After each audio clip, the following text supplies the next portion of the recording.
إن الحمد لله نحمده ونستعينه ونستهديه ونستغفره ونعوذ بالله من شرور أنفسنا ومن سيئات أعمالنا من يهده الله فلا مضل له ومن يضلل فلا هادي له وأشهد أن لا إله إلا الله وحده لا شريك له وأشهد أن محمدا عبده ورسوله أرسله الله تعالى بين يدي الساعة بشيرا ونذيرا فبلغ الرسالة وأدى الأمانة ونصح للأمة وجاهد في الله حق جهاده حتى أتاه اليقين فصلوات الله وسلامه عليه وعلى آله وأصحابه ومن استنى بسنته إلى يوم الدين اللهم اجعلنا منهم.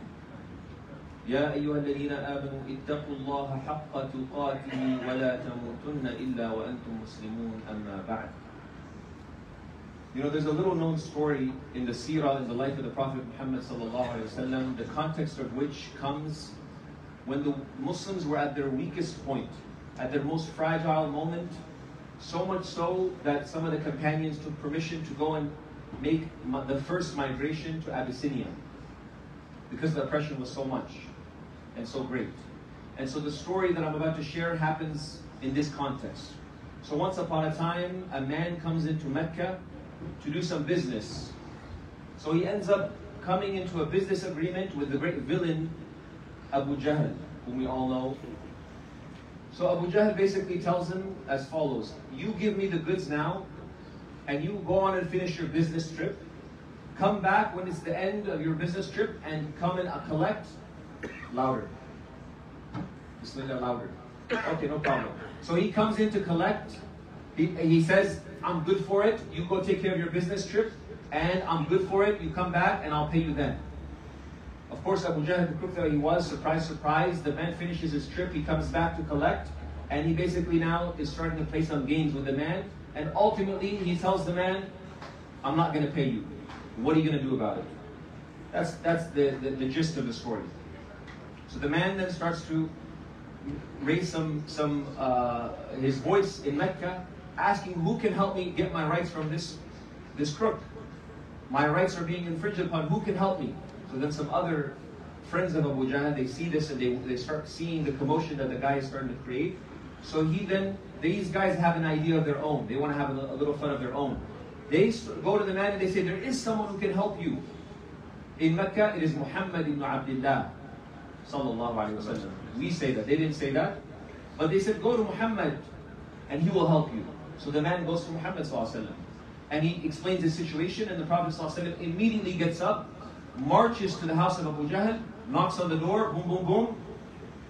Now, there's a following now. People are curious to see what's going to happen now.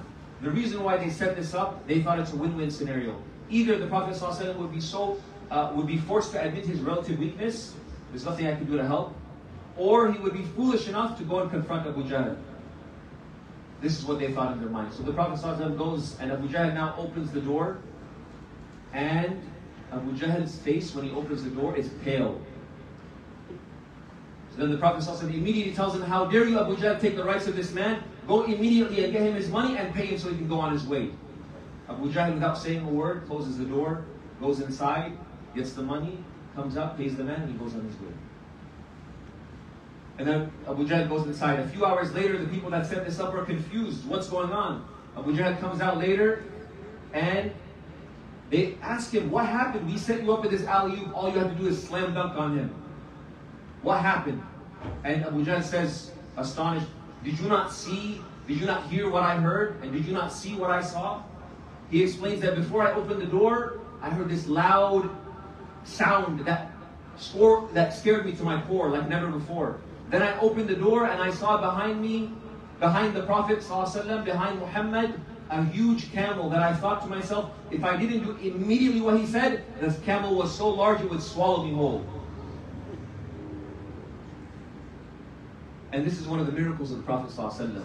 But what I want us to highlight from this story is a particular quality in the Prophet ﷺ that we have to reflect on in this moment that we live in this country, in this place, in this time. And that is the courage of the Prophet ﷺ, that despite the relative weakness of the Muslim Ummah at that time, he didn't hesitate to go and stand up and to help the man to get his rights, when he saw an issue of justice, he went without even questioning what are the consequences going to be, what is the backlash going to be. He had the courage, brothers and sisters, ash-shuja'a, and this is the character quality that I wanted to reflect on today. Another story of the Prophet ﷺ that really just it shows us how courageous he really was. No one was more courageous than our beloved Messenger Muhammad ﷺ. So the great companion Anas ibn Malik, he narrates that I never knew anyone better or braver than the Prophet ﷺ. And then he shares that one night in Medina, that when everyone was asleep, that there was this loud shriek that woke everyone up. And so what happens, imagine in your home, there's some loud sound or something, and maybe some suspicion of somebody in your house, and what's the stereotype? The wife nudges the husband, hey, go check it out, and then he's walking with a bat, timidly, let me go check out if there's a threat. Imagine that in your mind, bring that imagery to mind. And now bring that to this story of the Prophet ﷺ, that when this loud commotion happened, as the Sahaba are just kind of waking up, getting themselves ready, as an analogy, they're basically rubbing their eyes after waking up, and they go out to see the threat. By the time they go out, Anas ibn Malik narrates, the Prophet ﷺ is already coming back, riding a horse. He's riding a horse without a saddle. He's holding a sword in hand without its sheath, and he's still in his sleeping clothes. SubhanAllah. The Prophet ﷺ, by the time the companions were able to rub their eyes and go and check it out, the Prophet ﷺ was already coming back, and he says, no worries, no worries, it was just some animals that got loose, everything's okay, everyone go back to sleep.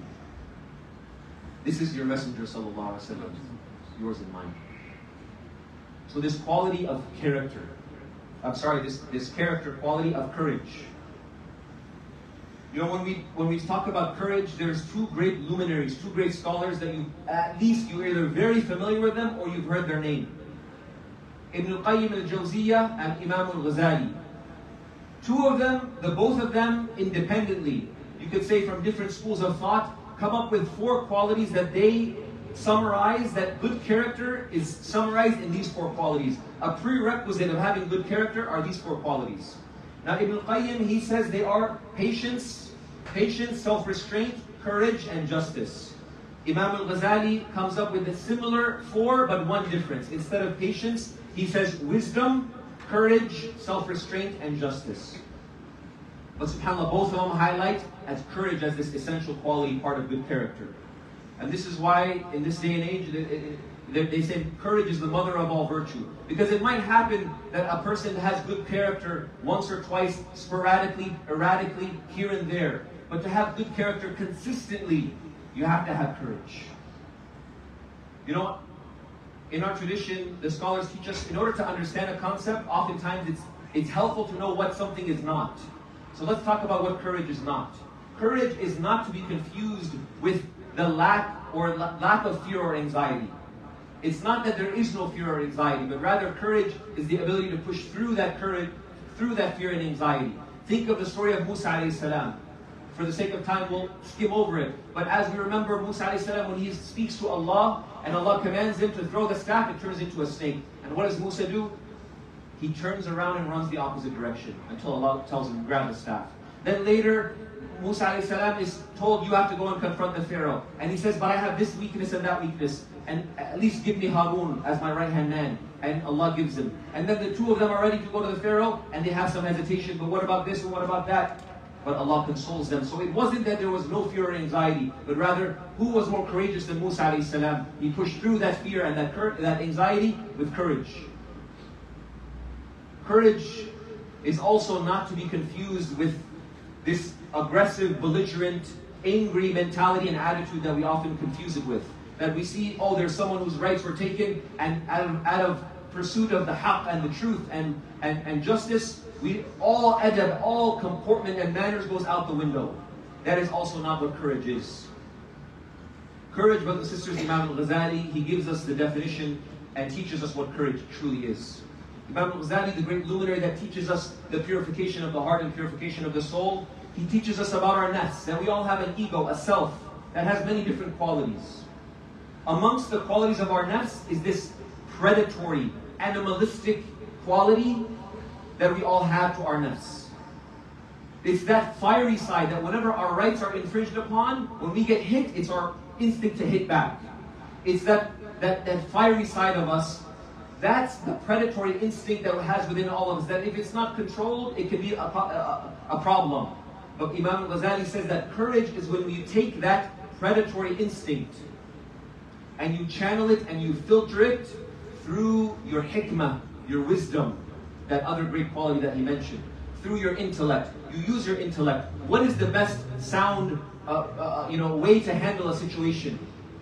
And then you use that intellect, you use that wisdom, and then you have the courage to use that predatory instinct in the right way. That is what courage, brothers and sisters. Courage is when you look at the world, you look at whatever problems you are facing, whether it's a small problem or on the macro scale in terms of the problems of the ummah, that we use our wisdom. We think, what is the best course of action? And then we have the courage to pursue that without any fear of recourse or any fear of consequences that might come our way. This is, brothers and sisters, what courage is to do what is right no matter what consequences come our way. SubhanAllah, in this day and age, shifting gears a little bit, the world that we live in, the moment that we live in this day and age, it's very difficult to be a good believer. It's very difficult to be a mu'min in this time and age. What do I mean by that? By the way, it's not a special time. Throughout history, there's been many more difficult times. And brothers, I see a lot of room, inshallah. Fill in the gaps for your brothers who came late. Fill in the gaps, move forward, inshallah. So in this time and age, it's very difficult. I don't see a lot of movement, brothers. Make space, Allah will make space for you, inshallah, in a better gathering. So in this time and place, it's very difficult to be a believer. Let's reflect for a moment. Again, what I was saying before I lost my train of thought was, it's not a special time. But like many times throughout history, it's very difficult to be a believer. What do I mean by that? To say La ilaha illallah Muhammadur Rasulullah these days for our young children in school or in college, what happens, the narrative that's strong is that you believe in La ilaha illallah, you believe in one God. Not only that, okay, that's one thing, but you really believe that there's a heaven and a hell. You really believe in accountability. You really believe that in this blessed Yawm al-Jum'ah that there are angels in this masjid. You really believe that? Though secular society pushes this narrative, you really believe that backwards idea? It's very difficult to have belief and to proclaim our belief with confidence. Let alone if we allow that belief to drive our morals and our values and to live a principled life. And we know all the backwards ideas that are attempted to be shoved down our throats. That if you believe this or that, then you're a bigot, etc. But no, if we try to live a principled life with values and say, no, there is such a thing as right and wrong, then what kind of ideas are these? Those are backwards ideas that belong back in old times. So it's very difficult to be a believer. Now reflecting on another avenue of difficulty. The rat race that we're all, this society, the way it's constructed is that there is a rat race. There's always this push for more and more and more in terms of dunya. More money, a better job, a better house, more children. All of these things which are nothing inherently wrong, nothing wrong with having more kids, having blessed kids, inshallah. But it's very easy to get caught up in this river that we get, this wave of dunya. And the dunya, brothers and sisters, the scholars, they say it's khadda'a, it's deceptive. It makes us always feel like we always need more. There's not enough zeros at the end of my bank account. It's very difficult to be able to push back against that narrative and to remember that there are more important things than just keeping up with the Joneses, as they say. So brothers and sisters, my question for you is for each and every one of us is to reflect on it. In this day and age where it's difficult to be a believer, how should courage show up in our lives? How should this quality of courage show up in our lives? The first thing that I will say, and I see some young people, it's summer break still, we have some young youth in our audience amongst us. is that we have to have the courage to be great. And that's a lesson for all of us, no matter what age we are. We have to have the courage and the ambition to be great. That there's no reason why the young people that I see, the youth, I'm speaking to you, there's no reason why you can't be the next Imam Umar Suleiman, who's standing up for Palestine left and right, the next Sami Hamdi, the next of the doctors and nurses that went on missions, medical missions to Gaza, and the documentary filmmakers and the journalists that are calling out the injustices that they see, or whatever it is that you want to be great at, there's no reason why you can't be the very best. So we have to have the courage to seek, pass through some small failures, and not let that discourage us, but rather power through those, and to have the courage to be great and to reach our goals. Another avenue we have to have courage in is with our families. We have to have the courage to, again, put aside the rat race and recognize that there is nothing more important than spending quality time with my family. But some of us are very charismatic, very, mashallah, beautiful personality comes out, the best of character when we're in the masjid, when we're with others. But then at home, the worst side of us comes out. And we have to have the courage, despite whatever, how tired we are after a long day, that we put that aside and we bring our best selves at home to our families. It takes courage to do that.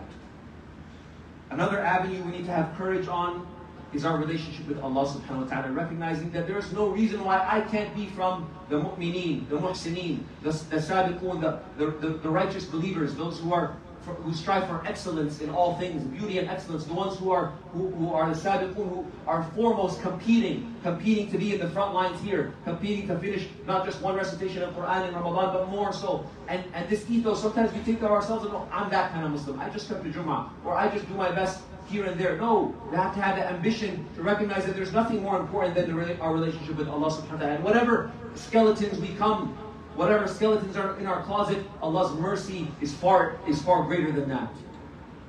So we have to have the courage to never, sometimes our own family discourages us. You're going to have that, why is your beard going a little bit long? Your hijab is a little bit too tight. How are you going to get married? This and that. Even our own family sometimes discourages us. But no, we have to have the courage to pursue nearness with Allah subhanahu wa ta'ala, because that is the most important thing above all else. What else do we have to have courage, brothers and sisters? We have to have the courage to stand up for justice. We have to have the courage to stand up for justice.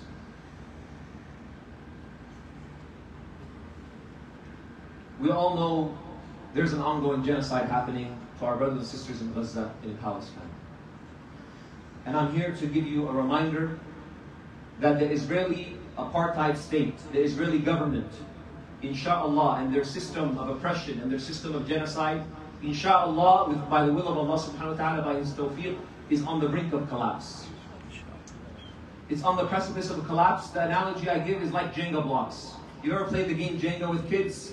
It's sturdy, it's easy. Initially you have to take out the blocks without it falling, and the game moves quickly, till one piece is taken out, and then another, and then another, and then another. And then all of a sudden things get a little rickety. And then that's when you have to be extra careful and extra strategic. And this, brothers and sisters, is what is happening to that apartheid regime.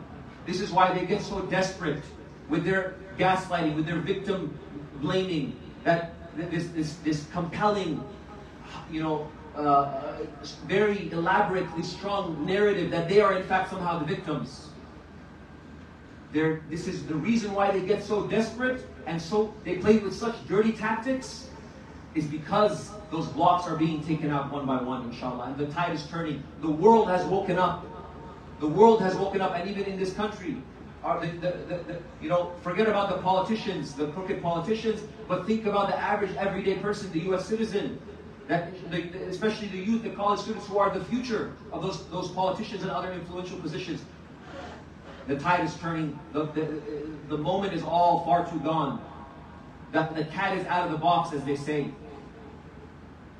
And so, brothers and sisters, I am reminding you that their desperation also comes with the desperation for your silence and for your being tired and for your saying, it's been 10 months, 11 months, what's happened? Nothing's happened, nothing's changed. Another khutbah about Palestine? Can we hear about something else? They're banking on us being tired. They're banking on our silence. They're banking on our inaction, brothers and sisters. But I'm here to remind you, brothers and sisters, that we have to keep pushing. and that the results are in the hands of Allah subhanahu wa ta'ala. And I'm here to remind you the story that I shared at the beginning of Abu Jahl, when the fear struck in his heart, when Allah willed it, and he saw that camel, and Allah put the fear in his heart, there was nothing he could do, despite whatever chieftain he was, whatever powerful tribe he was from. Nothing could stop. When Allah willed the fear to hit his heart, there was nothing he could do, despite the relative weakness of the Prophet ﷺ in terms of material sense at that time. And I'm here to remind you that the honor, so that power, that power that regime has in their hand, it should never be confused with honor and dignity. فَلِلَّهِ الْعِزَّةُ جَمِيعًا. That is, with Allah subhanahu wa ta'ala belongs all dignity and all honor. But we, brothers and sisters, have a responsibility to continue pushing and to continue fighting for our brothers and sisters in Palestine and so many other issues.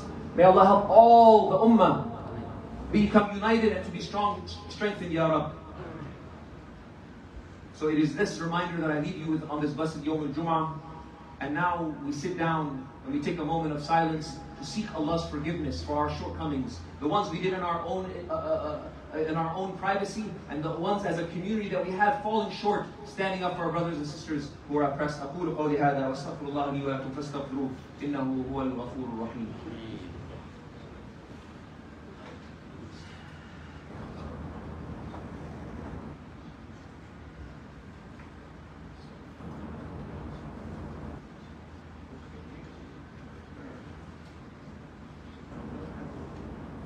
بسم الله وكفى وسلام على عباده الذين اصطفى وبعد. Allah subhanahu wa ta'ala, He says in the Quran beautifully, إِنَّ اللَّهَ وَمَلَائِكَتَهُ يُصَلُّونَ عَلَى النَّبِيِّ. And then He commands us all, يَا أَيُّهَا الَّذِينَ آمَنُوا صَلُّوا عَلَيْهِ وَسَلِّمُوا تَسْلِيمًا. اللهم صل وسلم وبارك وأنعم وأكرم على حبيبنا محمد في الأولين وفي الآخرين وفي الملأ الأعلى إلى يوم الدين. Brothers and sisters, I come to you with an appeal today on behalf of CARE LA, the Council on American Islamic Relations. And my reminder to you is to have courage, brothers and sisters, to have the courage to stand up for justice, to keep pushing, to support organizations like CARE that are doing the policy, working to challenge the current American policy on issues like Palestine and others, and advocating and empowering the community so that we can wake up, so that never again would we find ourselves in a position of weakness as an ummah, that we don't have the power to not only stop a genocide when we see it, but the sadaqah and zakat that we try to send through humanitarian organizations, we don't even know if it reaches our brothers and sisters. Brothers and sisters, there's much oppression, there's a foundation of oppression that is trying to be laid. I'll give you one short example before we end. There was a bill that passed so that any non-profit, if they stood up for Palestine, if I stood up on this khutbah and this minbar and said, from the river to the sea, Palestine will be free, that there would be a bill that would allow the Treasury Department a blank check to cancel and to shut down any non-profit without any recourse or due process. Examples of bills like these that were passed in one part of the Congress and then went for the Senate, and it was thankfully nixed because of organizations like CARE. But then what will happen is it will be rebranded, it will get sugar-coated and then passed.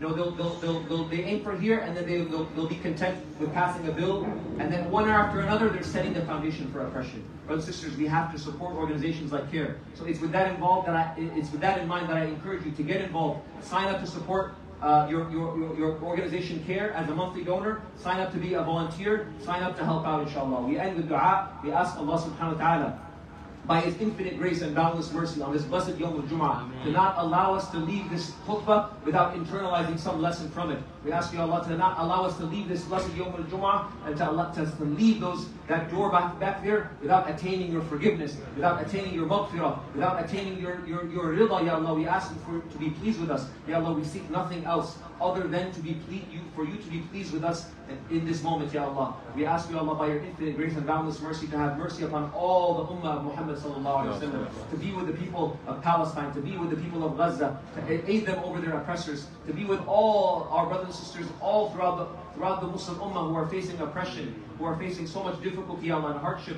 including those in our backyard. Ya Allah, we ask you to be their aid, be their comfort, Ya Allah, bring peace and comfort to their hearts. We ask you, Ya Allah, for all the good things of this life and the next that our beloved Messenger Muhammad sallallahu alaihi wasallam asked for and sought for and yearned for. And we seek protection from all the things that our beloved Messenger Muhammad sallallahu alaihi wasallam sought protection from.